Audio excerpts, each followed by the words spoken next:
Those of us interested in self-improvement want to know, what is it about rich people that makes them rich? And how can I get more of that for myself? So we learn more about the habits of rich people. And when you take a look at the habits of rich versus the habits of poor, one of the first things you learn is there are certain things most poor people do that most rich people just don't. Today, I'm going to show you 5 things that the rich do that the poor don't.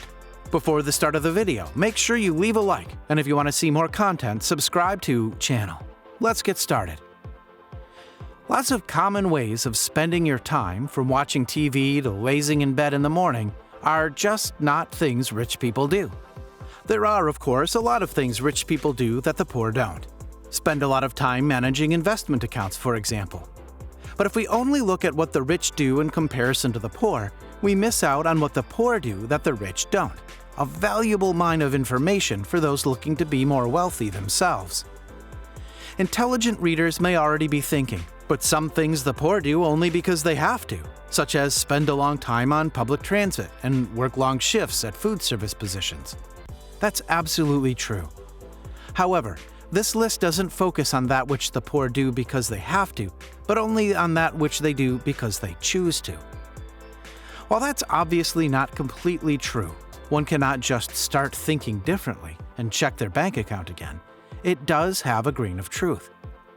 Not everything in life is within our direct control, but much of it is. And we don't need to control all of life to become wealthy. We only need to be smart with what we can control. 5. Rich people read a lot. You know what you'll probably find on a successful person's nightstand? But not just any books. According to Tom Corley, the author of Rich Habits: The Daily Success Habits of Wealthy Individuals, his research finds that rich and poor people alike are cracking their fair share of spines. But the key difference is that less financially successful people read for entertainment, while rich people read for self-improvement. Note that Corley defines rich people as having an annual income of $160,000 or more and a liquid net worth of $3.2 million plus, and poor people as those having an annual income of $35,000 or less and a liquid net worth of $5,000 or less. 11% of rich people read for entertainment, compared to 79% of the poor. 85% of rich people read 2 or more education, career-related, or self-improvement books per month, compared to 15% of poor. 94% of rich people read news publications, including newspapers and blogs, compared to 11% of poor people. The overall conclusion that I reached in my research is that your daily habits will dictate your financial success in life, and there are 4 or 5 key ones, says Corley. One of those keys, he explains, is self-education. The rich are voracious readers on how to improve themselves. They're reading self-improvement books, biographies, books about successful people, things like that. In fact, Corley found that educational reading overlapped with another factor of success: mentorship. After being asked in an interview about his finding that only 24% of the wealthy people he studied had mentors, he went back over the research and found that 93% of those with mentors agreed with the statement, "My mentor was responsible for my wealth." The reason why the wealthy people without mentors said they didn't have one was that they got their education through reading books and through the school of hard knocks, Corley said. Over half of those people were business owners who effectually mentored themselves through books and experience. 4. Believe they are responsible for their own fate. Do you believe in fate? No, this isn't an online dating questionnaire, but your answer might be able to tell you something about your approach to money. Overwhelmingly, rich people view this kind of inevitability in the same way. They don't buy it. Thomas Corley, the author of Rich Habits: The Daily Success Habits of Wealthy Individuals, spent 5 years studying the lives of both rich people, defined as having an annual income of $160,000 or more and a liquid net worth of $3.2 million or more, and poor people, defined as having an annual income of $35,000 or less and a liquid net worth of $5,000 or less. In his research, Corley asked both groups whether they believed in fate. An astounding 90% of poor people did, while only 10% of rich people agreed. This gap is in line with many of Corley's findings. For instance, the rich people he interviewed were more likely to believe they were the cause of their own financial status in life, and significantly less likely to believe that wealth was accidental. Notably, many of the people in this study were self-made millionaires. 51% were business owners. I realized that there were two schools of thought in the US battling each other, Corley said. One is, circumstances dictate our position in life, I'm not responsible. The other school of thought is the one the wealthy people had.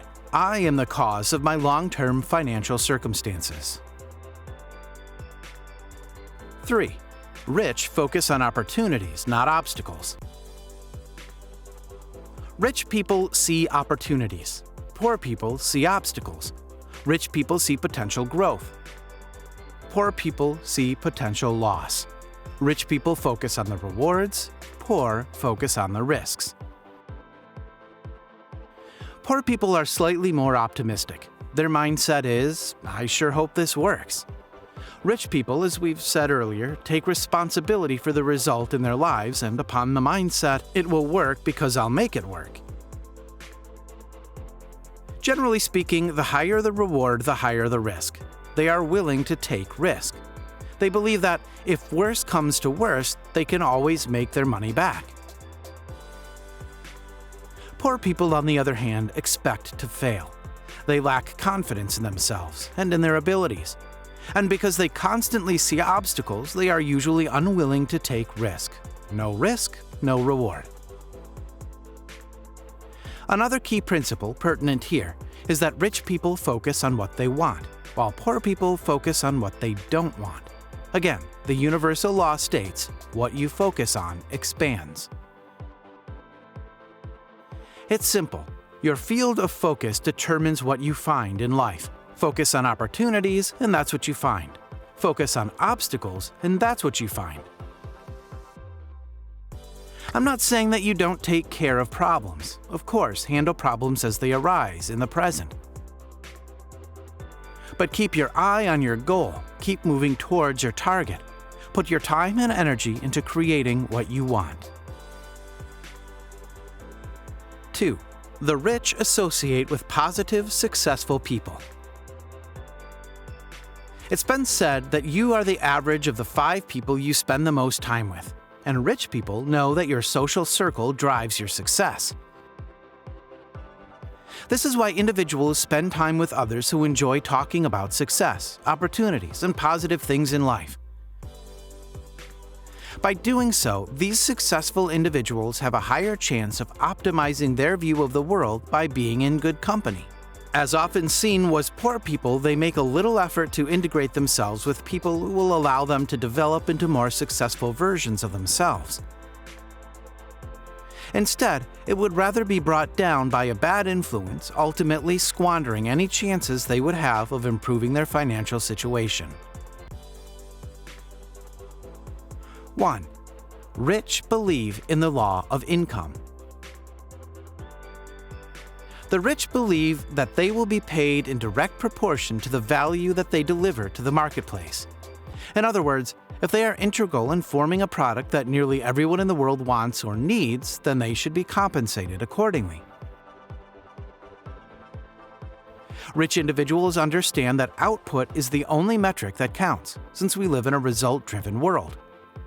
Poor people, on the other hand, believe that they should be paid based on the amount of time they put into an activity. Well, hard work is a factor in success. Increased input does not always equate to more output, and this can be a sign of inefficiency. When value-added results are not consistently produced, therefore, poor people often missed the mark by solely focusing on inputs instead of outputs. Thanks for watching, guys. If you enjoyed this video, smash that like button, subscribe to the channel, and turn on post notifications to see more of our future videos. With that said, keep enjoying our videos and I'll see you in the next video.